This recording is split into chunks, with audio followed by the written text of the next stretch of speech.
Last এপিসোডে আমরা দেখেছিলাম ম্যাজিক নাইটস ডেভিল বিলিভারদের সম্পর্কে জেনে গেছে। তখন উইজার্ড কিং ব্ল্যাক বুলসকে এই জিনিসটার ইনভেস্টিগেট করতে বলে, আর যখনই তারা তাদের ইনভেস্টিগেট শুরু করে তখনই তারা দাজু আর সেই ডাক্তার সম্পর্কে জানতে পারে।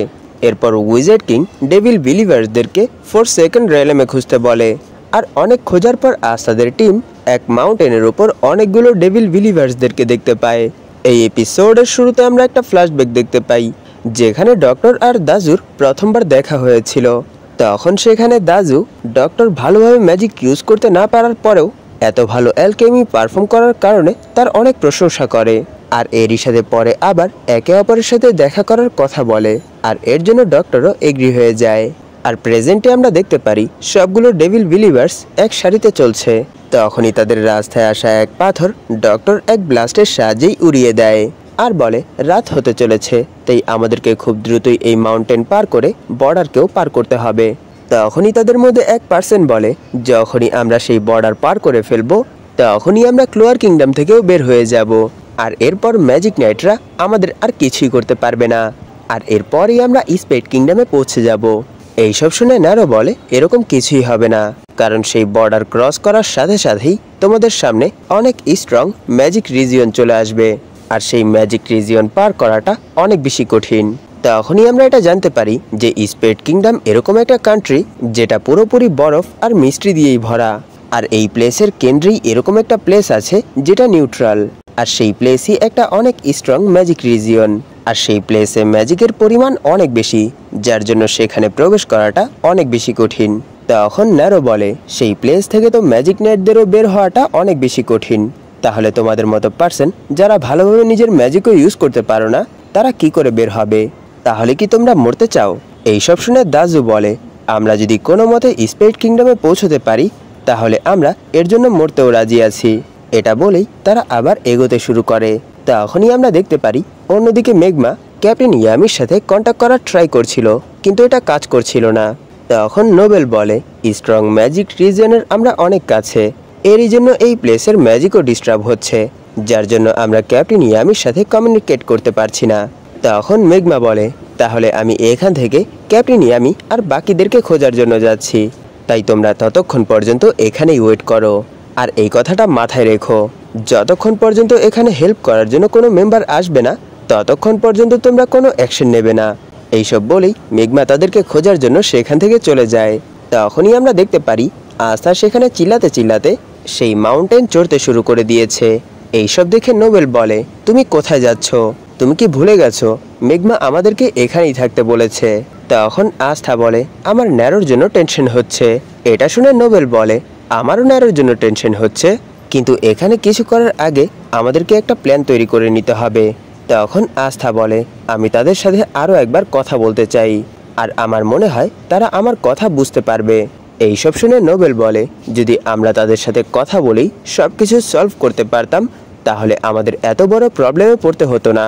এইসব শুনে আস্থা অনেকটা স্যাড হয়ে যায়। তাকে এত বেশি স্যাড হতে দেখে নোবেল বলে আমার সামনে এত বেশি স্যাড এক্সপ্রেশন করার কোনো দরকার নেই, তাহলে চলো আমি তোমাকে তাদের কাছে নিয়ে যাচ্ছি। এটা বলেই নোবেল তাকে সেখান থেকে তাদের কাছে নিয়ে যেতে শুরু করে। তখনই সিন শিফট হয় আর আমরা দেখতে পারি ডেভিল বিলিভার্সের মেম্বাররা উপরে উঠতে অনেক বেশি স্ট্রাগল করছে। এই সব কিছু দেখে দাজু বলে এই স্ট্রাগল তো আজ পর্যন্ত আমি যেই স্ট্রাগল করে এসেছি তার সামনে কিছুই না। আর এর কিছুক্ষণ পর যখন তারা উপরে পৌঁছে যায় তখনই তারা সেখান থেকে সূর্য দেখতে পায়, আর এরই সাথে তারা তাদের ফার্স্ট মিটিংয়ের কথা মনে করেই আবার সামনের দিকে এগোতে শুরু করে। তখন ডক্টর বলে আজ ফুল মুন, এর মানে আজ স্ট্রং ম্যাজিক রিজিয়নের ম্যাজিক অনেকটা কম হবে। তখন দাজু বলে যদিও আমাদের চান্স অনেক কম এরপরেও আমরা সামনের দিকেই এগোবো, আর আমার তোমার সাথে সেই দিন দেখা হয়েছিল বলে আজও আমি জীবিত আছি, কারণ ডক্টর তুমিই একমাত্র পার্সন যে আমার সব প্রবলেমে আমার পাশে দাঁড়াতো, আর এই সব কিছুর জন্য তোমাকে অসংখ্য ধন্যবাদ। তখন ডক্টরও তাকে এই সব কিছুর জন্য ধন্যবাদ জানায়। তখনই আমরা দেখতে পারি উড়তে উড়তে সেখানে আস্থা চলে এসেছে, আর যখনই সেখানের মানুষরা আস্থাকে দেখে তখন তারা অনেক বেশি শক হয়ে যায়। তখন আস্থা বলে ন্যারো তুমি এই সময় কোথায় আছো? তখনই সেখানে নোবেলও চলে আসে আর বলে আমি জানি তুমি এই জিনিসটা ফিল করতে পারোনি, কিন্তু আমি এই জিনিসটা ফিল করতে পারছি। যে এখানের মানুষদের কাছে যে ম্যাজিক আছে সেটা অনেক কম। তাদেরকে দেখে তো আমার সেই ছেলের কথা মনে পড়ছে, যাকে আমরা সেই ভিলেজের মধ্যে দেখেছিলাম। আর এরই সাথে সে ভাবছিল, তাহলে কি আমাদের কিংডমে এরকমও কোনো পার্সন আছে যাদের ম্যাজিক পাওয়ার এত কম? এখানে তো খুব কম মানুষ আছে, আমি জানি না আমাদের কিংডমে এরকম আরও কত মানুষ আছে। তখনই সেখানে আস্থা আর নোবেল ন্যারোকে ফিল করতে পারে। আর এরই সাথে আস্থা বলে, ন্যারো, আমরা এখানে তোমাকে বাঁচাতে এসেছি। এইসব শুনে নোবেল বলে, তুমি তোমার মুখ বন্ধ রাখো। তখন আস্থা বলে, তুমি কোনো টেনশন করো না, কারণ এখানের বাতাস অনেক জোরে বইছে, তাই তারা আমাদের উপর পোষণের সাহায্যে অ্যাটাক করতে পারবে না। তখনই তারা দেখতে পায় সেখানের সবাই তাদের দিকে এগোচ্ছে। এটা দেখে নোবেল তার গ্রিমোর বের করে ফেলে। আর এরই সাথে সে ভাবছিল, আমরা ম্যাজিক নাইটস আর আমাদের তাদেরকে বাঁচানো দরকার, কিন্তু যদি এখানে তারা আস্থার উপর অ্যাটাক করার ট্রাই করে তাহলে আমার বাধ্য হয়ে তাদের উপর অ্যাটাক করতেই হবে। তখনই আমরা দেখতে পারি সেখানের সবাই আস্থার সামনে তাদের মাথা ঝুঁকিয়ে ফেলেছে। আর এরই সাথে তারা আস্থাকে মাস্টার আস্থা বলে ডাকছে, কারণ আস্থার কাছে ডেভিলের পাওয়ার আছে। এইসব দেখে আস্থা সেখান থেকে সরাসরি দাজুর কাছে চলে যায় আর বলে, তোমরা ন্যারোকে ছেড়ে দাও, কারণ সে আমাদের জন্য অনেক বেশি ইম্পর্টেন্ট।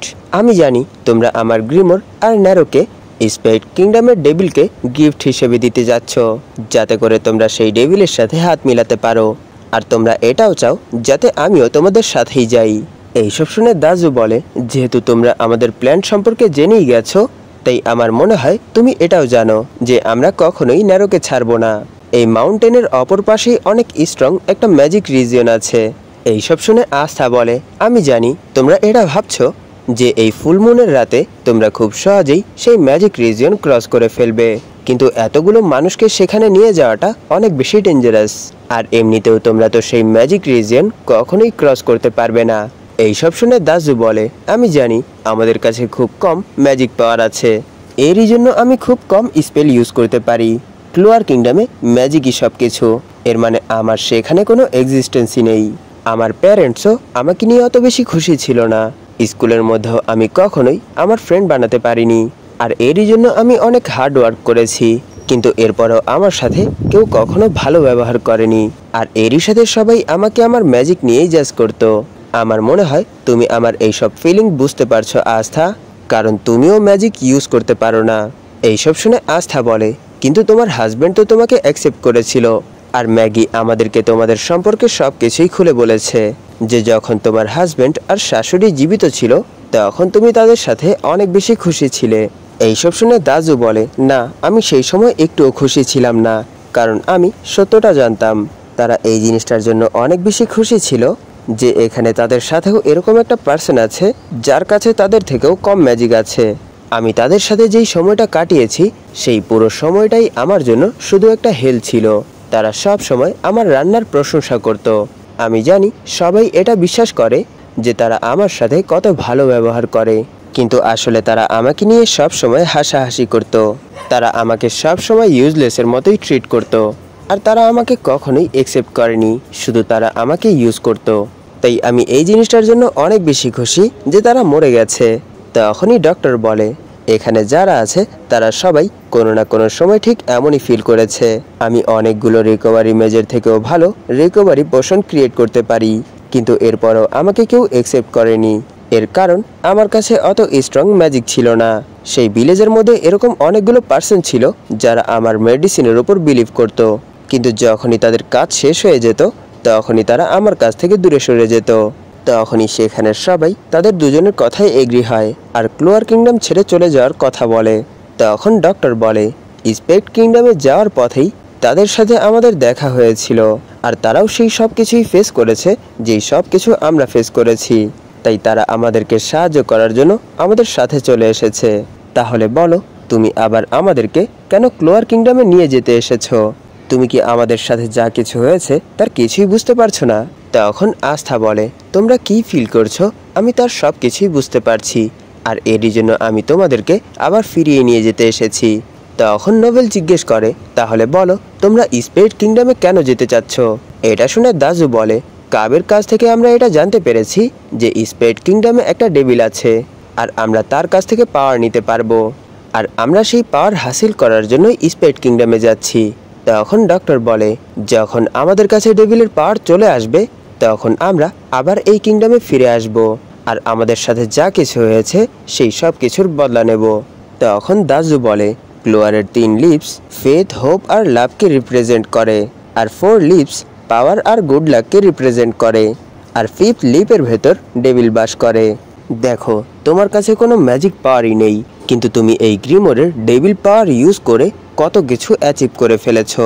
আমরা তোমাকে আমাদের হিরো মানি, আর এরই জন্য আমরাও ডেভিল পাওয়ার হাসিল করার জন্য স্পেড কিংডমে যাচ্ছি, যাতে করে আমরাও ডেভিল পাওয়ার হাসিল করতে পারি আর এরই সাথে এই কিংডমে ফিরে এসে আমাদের সাথে যা কিছু হয়েছে সেই সব কিছুর বদলা নিতে পারি। এইসব শুনে আস্থা বলে, আমি তোমাদের থেকে পুরোপুরি ডিফারেন্ট, কারণ যদিও আমাকে মানুষ আমার ম্যাজিক না থাকার কারণে আমাকে নিয়ে অনেক বেশি ক্রিটিসাইজ করেছে, এরপরেও আমি কখনোই আমার ট্রেনিংকে ছাড়িনি, আর আমি কখনোই সেই সব মানুষের সাথে বদলা নিতে চাইনি যারা আমাকে ক্রিটিসাইজ করেছিল। এটা সত্য যে আমি এই গ্রিমোরের সাহায্যেই পাওয়ার পেয়েছি, কিন্তু আমি কখনোই এই গ্রিমোরের ডেভিল পাওয়ার ইউজ করে আমার প্রতি এই কিংডমের মানুষের বিহেভিয়ারের জন্য বদলা নিতে চাইনি। আমি সবসময় এটাই ভেবে এসেছি যে আমি এই পাওয়ার ইউজ করে কি করে এই কিংডমের মানুষদেরকে খুশি রাখতে পারবো, আর আমার কাছে এই কিংডমের সব মানুষই সমান। আমি কখনো এটা দেখি না যে কে রয়্যালিটি আর কে কমনার, কার কাছে কম আর কার কাছে বেশি ম্যাজিক পাওয়ার আছে। আমি শুধু আমার পাওয়ার ইউজ করে এই কিংডমের মধ্যে শান্তি নিয়ে আসতে চাই। এইসব শুনে দাজু বলে, যদি আমরা তোমার মতো করেই এই ওয়ার্ল্ডকে দেখতে পারতাম তাহলে আমাদের লাইফও অনেক ভালো হতো, কিন্তু আমরা এই কিংডমের মানুষদের সাথে বদলা নেবই, তাই আমরা ন্যারোকে ফিরিয়ে দিতে পারবো না, আর আমরা এখন স্পেড কিংডমের দিকেই রওনা হব। এইসব শুনে আস্থা বলে, তোমরা যেখানে ইচ্ছা সেখানে যেতে পারো, কিন্তু তোমাদেরকে এখানেই ন্যারোকে ছেড়ে যেতে হবে, আর যদি তোমরা চাও তাহলে তোমরা ন্যারোর বদলে আমাকে নিয়ে যেতে পারবে। আমার মনে হয় সেই ডেভিলের জন্য আমার গ্রিমোর আর আমি অনেক ভালো একটা গিফট হব। এইসব শুনে দাজু বলে, ঠিক আছে, কিন্তু এর আগে আমার তোমাকে আর এই মেয়েকে বাঁধতে হবে। তখন আস্থাও এর জন্য এগ্রি হয়ে যায়, আর যখন তাদের হাতে হ্যান্ডকাপ লাগিয়ে দেয় তখন আস্থা বলে, তাহলে এখন তোমরা ন্যারো আর নোবেলকে এখান থেকে যেতে দাও। তখন দাজু বলে, না, আমরা যখন স্পেড কিংডমে পৌঁছে যাব তখন আমরা এই মেয়ে আর ন্যারোকে ছেড়ে দেব। তখন ন্যারো বলে, তোমরা এখানে অনেক বড় একটা ভুল করে ফেলেছ। এটা শুনে আস্থা বলে, কোনো টেনশন করো না, আমার তাদের উপর পুরো বিশ্বাস আছে। তখনই সেখানে ডক্টর বলে, আমরা এখন তাদের সবাইকে ডেভিলকে গিফট হিসেবে দেব। এটা শুনে ন্যারো বলে, এরকমটা তো তখন হবে যখন আমরা স্ট্রং ম্যাজিক রিজিয়ন ক্রস করে ফেলবো, আর তারা সেখান থেকে কিছু দূর যাওয়ার পরই অনেক পাওয়ারফুল ম্যাজিক ফিল করতে পারে। আর সেই ম্যাজিক ফিল করে নোবেল ভাবছিল, যদিও আজ ফুল মুন, এরপরও আমি এই ম্যাজিকের প্রেসার ফিল করতে পারছি। তখন ন্যারো জিজ্ঞেস করে, এখন তাহলে তোমরা কি করে সামনের দিকে এগোবে? এটা শুনে দাজু বলে, যদিও আমাদের ম্যাজিক অনেক কম, কিন্তু এরপরও আমি এখানে আমার ক্যাটালগ ম্যাজিক ইউজ করে এখানের সবার ম্যাজিক একত্রে মার্জ করে অনেক স্ট্রং একটা ম্যাজিক ব্যারিয়ার ক্রিয়েট করতে পারবো, আর এই ব্যারিয়ারের সাহায্যেই আমরা এই স্ট্রং ম্যাজিক রিজিয়ন ক্রস করে ফেলবো। এইসব শুনে ন্যারো বলে, স্পেড কিংডম এখান থেকে অনেক দূরে, তাই আমার মনে হয় না দাজু তার পাওয়ার এতক্ষণ পর্যন্ত মেনটেন করে রাখতে পারবে। তখন দাজু বলে, এটা একটা জুয়া, যদি আমরা এখানে সফল হই তাহলে আমরা ডেভিল পাওয়ার হাসিল করতে পারবো, আর যদি সফল না হই তাহলে আমরা এখানেই মরে যাব। যদি এখান থেকে একটা পার্সনও সেখানে পৌঁছতে পারে তাহলে সেই ডেভিল পাওয়ার হাসিল করতে পারবে, আর সেই সিঙ্গেল পার্সনই ক্লোয়ার কিংডমে ফিরে এসে আমাদের বদলা নেবে। এইসব বলেই তারা সামনের দিকে এগোতে শুরু করে, কিন্তু তখনই আমরা দেখতে পারি সেখানে একটা ব্লাস্টের সাথে মেগমা আর ক্যাপ্টেন ইয়ামি চলে আসে, আর এখানে ক্যাপ্টেন ইয়ামি আর মেগমার এন্ট্রির সাথেই এই এপিসোড এখানেই শেষ হয়ে যায়। ধন্যবাদ আপনাদের এই পর্যন্ত দেখার জন্য, তাহলে দেখা হবে এর পরের এপিসোডে।